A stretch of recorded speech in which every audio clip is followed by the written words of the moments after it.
si Kristo mao ang pulong sa Dios nga nagpakatao. Tuo mo dili? Hinay man. Kana naana sa Gospel of John chapter 1 kanang gitawag na tug prologue, niingon si San Juan, ang pulong uban sa Dios ug ang pulong Dios.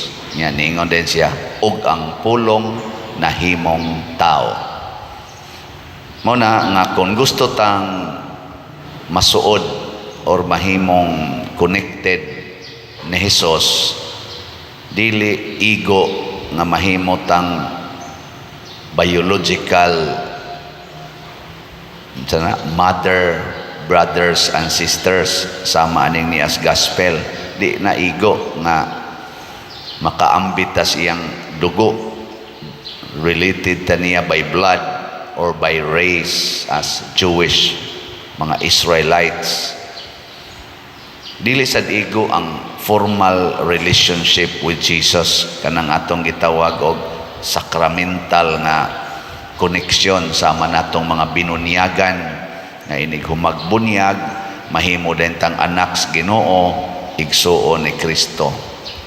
Dili sad igo ang kining atong pagsigig simba.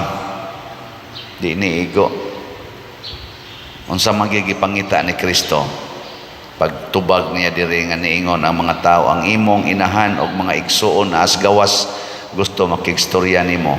Ang tubag ni Hesus niingon siya, ang akong inahan og mga igsuon mao kadtong mamati sa pulong sa Dios ug magtuman niini. Kani inyong pagsimba dinhi mamati man moron, di ba? Basta wa lang gyud moron mga tug. Ngay ka na be, ing na karon na imong tupad, ing na nakadungog kas gibasa. Sige ka na be, ato ko na mong pangutanon, unsa may gibasa sa first reading, kinsa man tong basahon. Wa na, hilo na. Unsa may gihisgutan sa first reading karon? Wa na, mao na. Wa gani mo kapasar sa unang requirement, maminaw. Pero kanang pagpaminaw, dili pa gid naigo. Gipares gyud ni Kristo ang duha, maminaw ug magtuman sa pulong sa Dios. Kinsa ganito ang pulong sa Dios?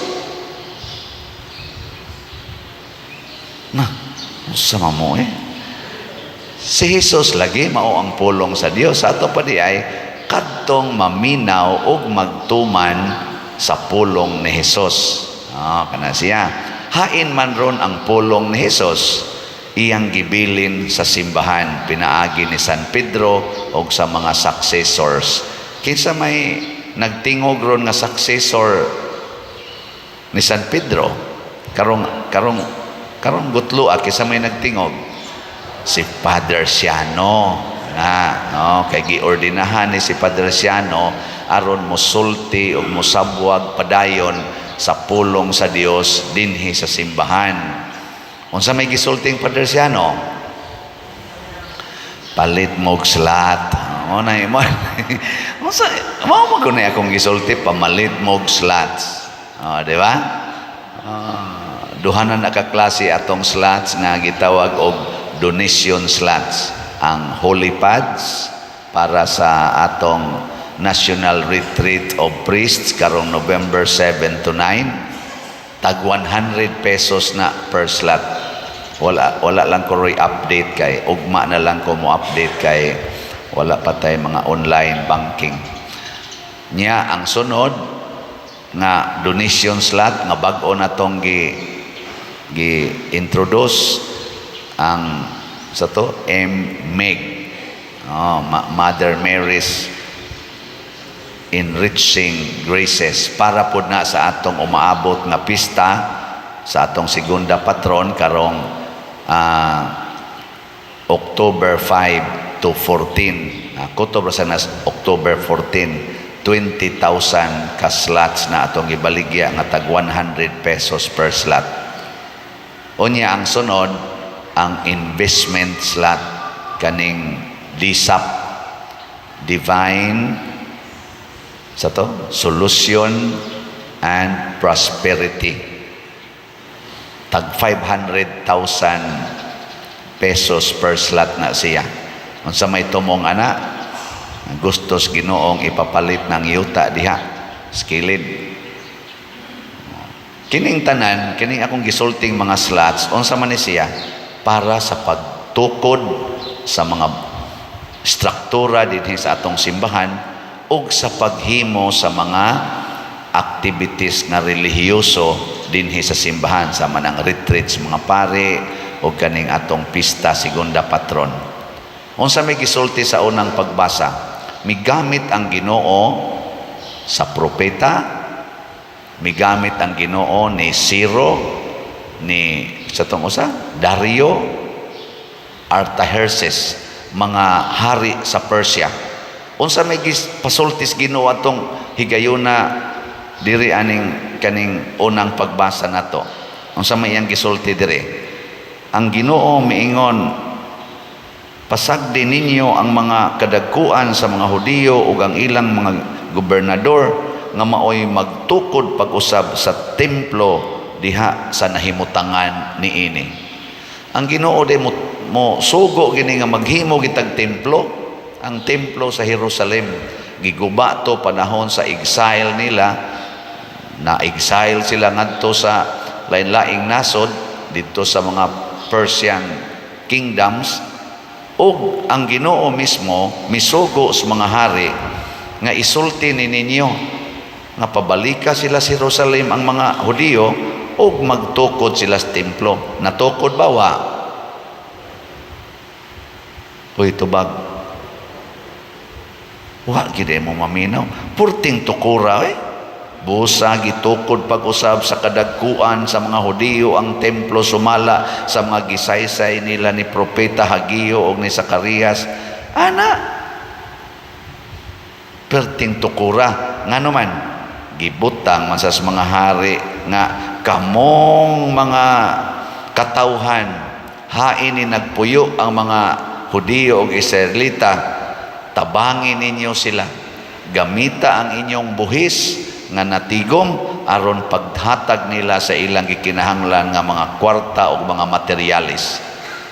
Mao ni karon ingon ang Ginoo, Padre Siano, sultihi ragod ng mga kuan, mga katawhan nga nagtuo nako nga ato ning tukoron ang kulumbare, nya tukoron taning kumbinto sa inyong simbahan. Ako daghan naman natukod ang simbahan na Lord, natukod na gutong kapilinya kanidinhim, sobra na gud ni 50 milyones ang gasto aning among parokya pagsigi ani og expand og pag-beautify. Di pa na kuwang pa na siya, dako agyod ana, samtang buhi pa ka kay hapit na ra ba ka mamatay. Nakuha mo badi ay sige paspasan tani. Bitaw mo, mabutan na mo sigong hisgot o kamatayon kay murag layo naman tingaling mga 10 years one atingali ko pero may na lang na mutuman mo, di ba? May lingay mo to pa din na mutuman ka sa pulong sa Ginoo pinaaging Padre Siano, hindi ka no? Oh yes. Nga naong ba na nagkusmod lang sa unsam na ang tuman-tuman, di ba? Bulahan mo kamong maminaw. Matang nalingaw kay kustanan ato niya tong abangan ang susunod na kabanata na ay usa ka tawo nga ming text nako. Donor po din nato siya sa miaging katong bitang Mother Mary katong pagtukod sa kapilinya. Naka-donate po ni siya adto og tag 1,000 man to atong slot ato ni donate siya og 1,000 500 ka slots. Atong panahon na ba, atong kapilin niya, usa siya sa midonate og 500 ka slots. Nya tag 1,000 per slot, pila may iyang na-donate? Siya ro, di mo ka mo kwenta na. So, lingaw kay kuan niya, kay simple raman gud siya nga pagka-tao ba, Yano gyud kanang as in di jud ka katuo ba, pero ang iyang gugmas Ginoo murag sobra patingalis iyang bahandi. Nakaron nakadungog sad siya aning atong pagtukod aning kulumbari nga kiniling atong kulumbari kun matukod ni siya mapalit ni natong yuta diha sa kilid, matukod ang kulumbari, makapatukod ini sa divine mercy nya, makapahimo pag ining development dinis parokya, additional developments, makatabang pagyugdaghang mga parokya nga nagkinahanglan rog tabang hasta sa atong archdiocesan nga problema, labi na ng atong utang diha ron sa hospital sa perpetual socor ato sa nang bayaran kun madayon ning projeka. Dako kay ni siyang impact sa atong kaayuhan, labi na dinhi sa ato sang LGU, makatabang punta sa paghimo dinhi og mga agianan hasta sa mga drainages. Daghan kay siya kaayuhan kun mahitabo. Lipay kayo siya, yung siya mutabang sa ko, Padre, nag-text siya nako. Primero, ang yung text, palit ko 4 ka slots sa DSAP. Nga nagkatawa ko niya nako, 4, kay bao baka ni siya siyang iya baka gikwinta og tagpila ning kuan? Kay bao kung nakadonate siya adtong 500,000 ako nahibaw baka ni siya nga kada slot ani tag 500,000 man ni. Nya pagkasunod na sang adlaw niingon na siya, ay dili lang di ay 4 oy akong himuong napo. Nako, mura man siya komedya. Sus kay kagahapon iya namang yung gipada ang 4 ka slot. Pila man ang 4 ka slot? Oh, ni-text siya, nanas imong bangko pa der, tanawa. Akong gitanaw, tuag yun. Niingon din siya nga, ay ako lang din himuong 14 oy. O karon ko no, karon atong iyampo, di pa to siya mamatay. Karon ko no, iyang ihatag ang napo kaslats.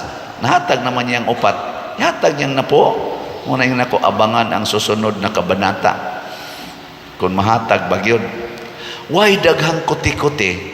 Wa mag-ingon hain ang investment agreement o niya wa niya analyze ang investment agreement nga uy unsa man ni dili pareha diha ba nga doon na say nanganha nang inquire daghan kay pangutana daghan kayog security kani di ba kuan kani di ba kuan maayon tay nani man nya murag pilay paliton usara kaslat galisod pagani ni ano ni palit og 14 kaslat atag diretso. Nya gipakapinan pa niyang text nako, Padre, hinaot unta makatabang na nga mapalit ginang yuta diha sa kilid. Nako dili gini ingong makatabang, 40 yung dakuang tabang ani. Sus kanindot unta no, kun ang ato rong mga parishioners, kamo ba og mga online parishioners mo isip unta mo nga kini nga kung gisulti nga kani mga slots awhag ni sa Ginoo, sama sa pag-awhag sa Ginoo ngadto sa mga katawhan. Ang niawhag pagyud ang gigamit pagyud Ginoo kato mga hari sa Persia, dili pagyud to mga magtotoo. Karon ang nag-awhag ninyo pari ni nga atong katolikong pari. Nya di pagyud mo mutuo perti gyud ninyong buangan. Di na gyud mo related sa Ginoo. Di ba? Nanuo man ganito mga dili magtotoo nagiawhag sa Ginoo ang mga katawhan nga mosuporta pagtukod sa templo sa mga Israelita nga ilang mga bihag, ilang mga ulipon. Nituo magay sila nga di gito mga magtotoo ang nagsulti. Kiti pa bang paria nga kasi tanaw nyo na ko magtotoo ko dili.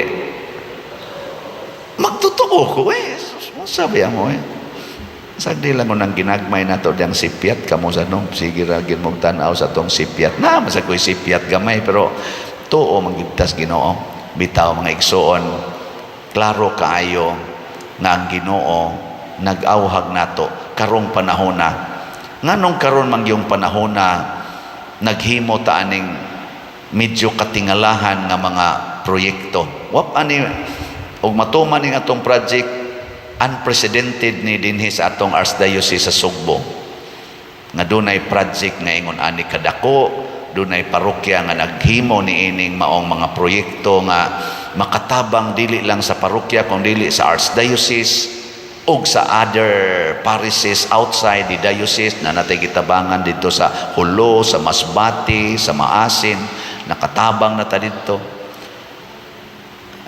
Kita pa'y naghimo ana, dili ni pagpagarbo, gigamit lang tas Ginoo karon. Nya, I hope mutabang mo ani. Wa ko namugos ha, pero klaro kay Ingos Kristo, kinsa magitinuod na kong inahan og mga igsoon. Kana ra gyung naminaw og nagtuman sa akong mga pulong. Kining usa nato ka online parishioner, dili ni nato territorial parishioner ha. Kining nipalit og 14 ka slots. Usa ni katawo nga naning kamot nga maminaw og magtuman sa sugo sa Ginoo. Hibaw kung risgo kay niyang gibuhat in terms of finances, pero para niya dili na risgo basta para sa Ginoo. Insaw niya gastoon ng padersiano, wala ba mo'y gipirmahan, wala ba na ginotaryo, ingon na sa nasisiyang una-una, basta para na nas Ginoo. Kanindot ana, no? Gigulero ninyo sa inyo. Huwag na mo dito'y 500,000, i-donate dayo na din eh. O di man na donate, investment man na, tagaan man na natog 25% per annum nga interest. Pero kana atong interest, sukli-sukli lang sa nas atong kalipay, expression of joy. Kung mo palit mo ko sa kaslat, kay kung mahimo manggod na diha, dako kay na siya ikatabang. Nya mo na kamusang mutabang, tagaan mo gamay nga pahalipay. Pero pwede ra go nag-ingno ninyo, Pader, simbahan man niya mong ikuanan, di lang sa namo dawaton, pagkanindot. Di ba? Nganong imo pa mo ng dawaton o wa ka magkinahanglan, pero naman siya nagkinahanglan kay para sa apod-apod sa iyang mga giatiman. Mao nang duna sa to'y daghan sang nisaad. Maka-enjoy sa ta, di man sana siya sala kung tagaan na to anang maong interest. Di man sana sala kung inyo ng dawaton, kay nakahatag masan mo og dako kayong contribution kada slot nga inyong paliton. Nako lang ning gipasabot kay daghan kay kalihukan sa simbahan nga nawa lang sa atong hunahuna tungod kay wa ta motuo nga ang Ginoo mo'y nag-awhag nato niining pagtukod og mga buildings o paghimog activity. Unsa may activity nga gipahimo sa Ginoo human natukod ang ilang templo sa Jerusalem. Dako kayong activity. Mura sa atong segunda patron tingali nga pista. Tanawa ang paghalad sa templo sa Dios gisaulog sa dakong kalipay sa katawhan sa Israel, lakip sa mga pari o sa mga libita o niadtong mga gipamihag nga namauli na. Naghalad sila usa ka gatos katurong baka. Suna nga nang usa ka gatos katurong baka. Imagine kung ano ninyo atubangas templo. Ang ilang templo, akan tingali times 5 siguro ning gidakon ato ilang templo kay dakom to kayo. Anada sa tong ground, usa ka gatos katurong baka, duha ka gatos katurong karnero, upat ka gatos kanating karnero, ug napulog duha kalaking kanding. Pagkadako ang hikaya gyud. Anong ipangduka mamo diha? Hikay na ni. Sa ato pa. Sa ato pa nga nang magpista ta, nga magslat-slata, kani mag-retreat ang mga pari, mga activities kini. So ang ipahimo des Ginoo, buildings and events. Importante kay nas Ginoo basta nakasentro sa pagpalambo, sa pagtuo ug sa atong relasyon niya. Ug mao nay makapahimo natong mga inahan ug igsuon ni Kristo. Nagi katapusang lingi. Ingna imong tupad, gusto kang maigsuon ni Kristo? Lingi away na gusto kang maigsuon? Ingna palit nagsalat. Karong adlaw mao na makapaigsuon nato. Palit dayon. Unya unsa may resulta? Mga lipay gitang tanan. Matod pa sa atong tubag sa Salmo, unsa to? Nalipay ako, magiingnan ako nila, mangadto kita sa balay sa Ginoo. Gahapon diri ni ari, pag abot gyud diri, gakos din siya nako kay tuwa siya sa gawas. Ako lasang gakos-gakos gamay. Gakos man. Nya hilak dayon siya. Siya, sus pader. Kuan jud kay ko nimo pader, sige jud kog palo nya, sige jud kog palit og slot. Hikap rin sa mga bangko. Ndot gid pader kanindot niya nakita gid ako pader ang among ang akong kanang ang among gidunit ba ingon siya nako. Oh gigamit kina nako tanan diri oy. Lipay kay silang muanhi dinhi. Ana. Mula sakto gina nalipay ako nga giingnan ako nila mangadto na kita sa San Vicente Ferrer Paris Liloan ni adto sa silang Kapilinya purti kuno nilang halok-halok dito gyud sa lugar kit nakapalit jud ko ani pero kamo manganhi dinhi wa gyud kapalit og slot kamo mo adto sa Kapilinya wa gyud kapalit og slot na minus kay mo kalipay ginay manindog na ta.